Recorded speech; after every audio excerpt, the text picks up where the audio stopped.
Fraksi mana kira-kira yang disakiti, dizolimi oleh Jokowi dan keluarganya? Jelas PDIP. Jokowi dianggap malin kundang kan? Nah, satu. Kedua, Demokrat. Ingat nggak pembegalan Demokrat yang dilakukan oleh Muldoko, KSP waktu itu? Apa iya tidak ada persetujuan Presiden Jokowi? Nonsen rasanya. Apa yang dilakukan KSP baru? 2 aja udah memenuhi syarat kan? 25 orang. PDIP anggota DPR-nya paling banyak. Jadi 2 orang itu bisa. Soal pemakzulan ini sesungguhnya domainnya kan domain parlemen ya, dalam hal ini terutama DPR dan MPR. MPR itu ada DPD juga di situ. Artinya ini topiknya apa atau bukan topiknya ini ya, keputusannya itu dari tangan para elit politik. Tapi para politisi kan nggak bisa juga mengabaikan begitu saja aspirasi publik itu. Purnawirawan jelas itu bagian dari publik juga, civil society, para mahasiswa yang jelas-jelas menginginkan agar dilakukan pemakzulan terhadap Gibran. Ya, soal prosedur pemakzulan itu urusan DPR, urusan Mahkamah Konstitusi, urusan partai-partai pendukung pemerintahan ini. Tetapi semua urusan itu seringkali bisa tiba-tiba tak berguna lagi kalau ada sebetulnya demonstrasi untuk menuntut pemakzulan. Kan kita juga mesti menganggap bahwa kalau orang demonstrasi itu bukan berarti mereka ingin membypass prosedur konstitusional. Yang bagi mereka mungkin lamban banget, itu mesti diproses di DPR, DPR kirim ke MPR, MPR kemudian minta itu diperiksa di Mahkamah Konstitusi, Mahkamah Konstitusi balikin ke MPR lagi untuk proses pemakzulan. Tapi bagi mereka yang menganggap bahwa mungkin lebih efisien kalau demonstrasi itu betul-betul dilihat sebagai kemarahan publik atau keresahan publik. Jadi apa yang diungkapkan, diusulkan, yang dijalankan oleh Forum Purnawirawan TNI itu udah benar. Jadi dia melakukan 8 usulan, usulan ke-8 kan pemakzulan. Dia sudah menyerahkan usulan itu kepada Presiden Prabowo.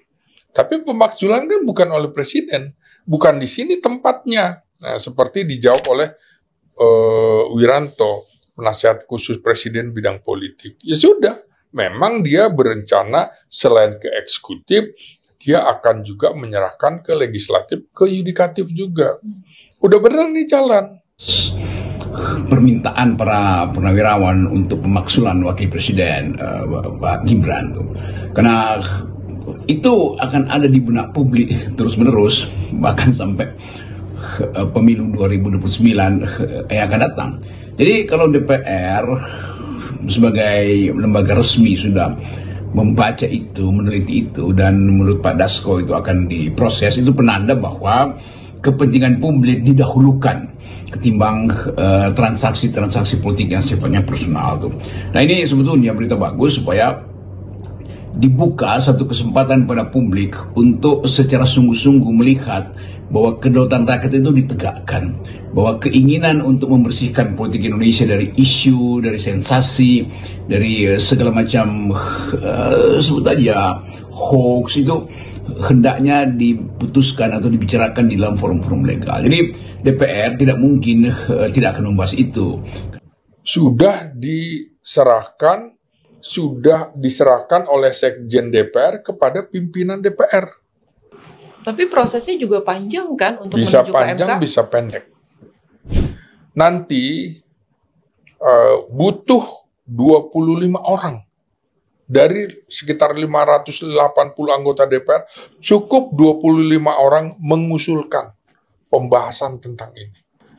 Maka bisa dibuat pansus di sini, panitia khusus. Saya mengerti bahwa para pembela Pak Gibran, bahkan ada yang memakai slogan ini Gibranku, dan pembelaan-pembelaan yang diajukan untuk menghalangi pemakzulan Gibran itu ya masuk akal juga, karena tetap dalam politik selalu ada hubungan antara friends enemy, itu antara siapa yang musuh siapa yang kawan. Tapi sekali lagi persoalan ketatanegaraan kita dimulai dari keinginan Presiden Jokowi untuk memandatkan dirinya pada anaknya, kan itu yang jadi soal. Jadi lebih pada soal etis. bukan soal legitimasi, legalitas sudah terjadi, pemilu sudah terjadi, Gibran jadi wakil presiden. Betul, itu semua ada hal-hal yang tangible, yang bisa kita rasakan, bisa kita lihat dengan panca indera.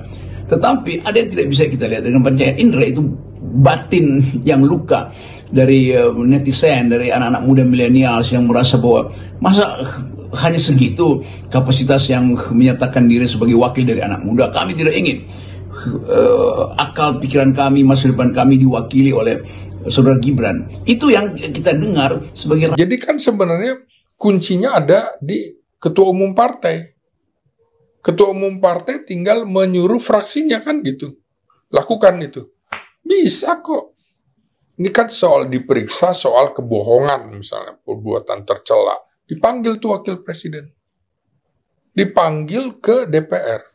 Jadi nggak mungkin Presiden Prabowo nggak tahu siapa yang menangani pemilik akun Fufu Fafa ini. Nggak mungkin nggak tahu. Presiden Prabowo pasti tahu. Pemakzulan Wapres Gibran berjalan lambat di DPR dengan tak dibacakannya agenda tersebut dalam paripurna. Namun jika kita hitung maka cukup PDIP dan Demokrat saja yang mendukung, maka proses pemakzulan akan terjadi. Tetapi kalau anggota DPR masuk angin dan terkesan malas membahasnya, maka aksi demonstrasilah sebagai jalan keluar. Setidaknya itu yang disampaikan Rocky Group. Direktur Parameter Politik Indonesia Adi Prayitno mengatakan peluang untuk pemakzulan Gibran sebagai wakil presiden di parlemen tipis, sebabnya mayoritas fraksi yang berada di bawah di Dewan Perwakilan Rakyat merupakan partai pendukung dari pemerintahan Presiden Prabowo Subianto. Adi mengatakan para peta politik parlemen cenderung kondusif serta tegak lurus dan mendukung penuh kebijakan strategis pemerintahan Prabowo. Jadi kalau melihat kecenderungan hari ini, pemakzulan tentu sulit dilakukan, apalagi tak ada satupun fraksi yang agresif mengawal usulan Purnawirawan ini. Masih senyap katanya melalui pesan tertulis di WhatsApp saat dihubungi pada hari Jumat. 8 partai politik lolos ke DPR berdasarkan hasil pemilihan legislatif 2024 adalah PDIP, Golkar, Gerindra, Partai Kebangkitan Bangsa, Nasdem, Partai Keadilan Sejahtera, Demokrat, dan Partai Amanat Nasional. PDIP satu-satunya partai yang belum secara resmi mengumumkan dukungannya kepada pemerintah, namun dalam beberapa kali kesempatan elit Partai Banteng menyebut PDIP bukan oposisi melainkan mitra strategis dan mitra kritis pemerintahan di DPR. Peneliti politik Badan Riset dan Inovasi Nasional atau BRIN, Wasisto Raharjo Jati menjelaskan secara konstitusional pemakzulan perlu mendapat persetujuan sekurang-kurangnya 2/3 jumlah anggota DPR yang hadir dalam sidang paripurna. Kemudian setelah itu usulan tersebut dapat dibawa ke Mahkamah Konstitusi untuk pertimbangan yang justisial yang diberi waktu 90 hari. Setelah keluar putusan MK, Majelis Permusyawaratan Rakyat dapat menindaklanjuti dalam sidang istimewa. Kata Wasisto dihubungi pada hari Kamis 5 Juni 2025. Menurut Wasisto, kekuatan partai pendukung pemerintah yang terkonsolidasi adalah Koalisi Indonesia Maju sulit terbendung walau PDIP punya kursi terbanyak di DPR dengan 110. Forum Purnawirawan Prajurit TNI secara resmi bersurat ke MPR dan DPR perihal usulan pemakzulan Gibran pada 2 Juni 2025. Meski memandang proses pencalonan putra sulung mantan Presiden Joko Widodo ini tak lepas dari intervensi relasi keluarga lewat Ketua MK saat itu Anwar Usman, Forum Purnawirawan Prajurit TNI menilai proses pencalonan yang melibatkan Paman Gibran bertentangan dengan prinsip imparsialitas lembaga peradilan dan asas fair trial dalam lakukan tata negara.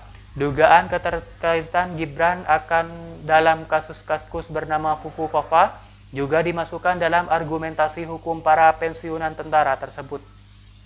Wakil Ketua MPR Hidayat Nur Wahid menyebut surat pentuntutan Forum Purnawirawan Prajurit TNI sudah berada di meja Ketua MPR saat Muzani memimpin MPR dan fraksi PKS ini mengaku tidak tahu kapan surat ini akan dibahas.